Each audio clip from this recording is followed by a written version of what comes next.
আমি আজকে মশার সাথে সাক্ষাৎ করছিলাম। আমি তাদেরকে জিজ্ঞাসা করলাম, তোমরা ময়লা পানিতে ডিম পাড়ো কেন? মশা বলল, কারণ ভালো পানিতে ডিম পারলে মানুষ সিদ্ধ করে খেয়ে নিতে পারে।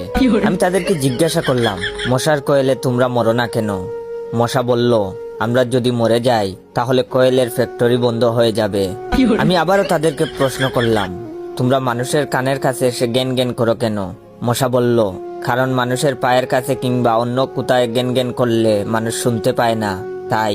আমি তাদেরকে জিজ্ঞাসা করলাম, আমি শুনেছি পুরুষ মশারা নাকি রক্ত খায় না, তাহলে ওরা কি খায়? মশা বলল, পুরুষ মশারা শুধু বউয়ের বোকা খায়। আমি বললাম, মশারা কামড়ালে মানুষের ডেঙ্গু হয় কেন? মশা বলল, মশারা কি শুধু মানুষের রক্ত নিয়েই যাবে? ওদের কিছু দিবে না। মশারা এত স্বার্থপর নয়, তাই মানুষকে ডেঙ্গু উপহার দিয়ে যায়। মশার সাথে সাক্ষাৎ করার পর আমি মশার উপর রিসার্চ করলাম।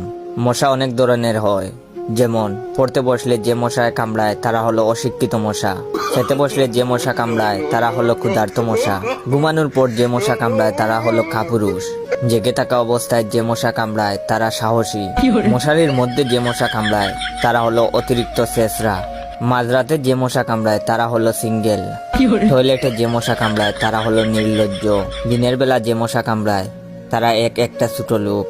আমার এই ভিডিওটা দেখার সময় আপনাদের যেই মশাগুলো কামড়াইতেছে ওইগুলো হলো প্রতিবাদী মশা।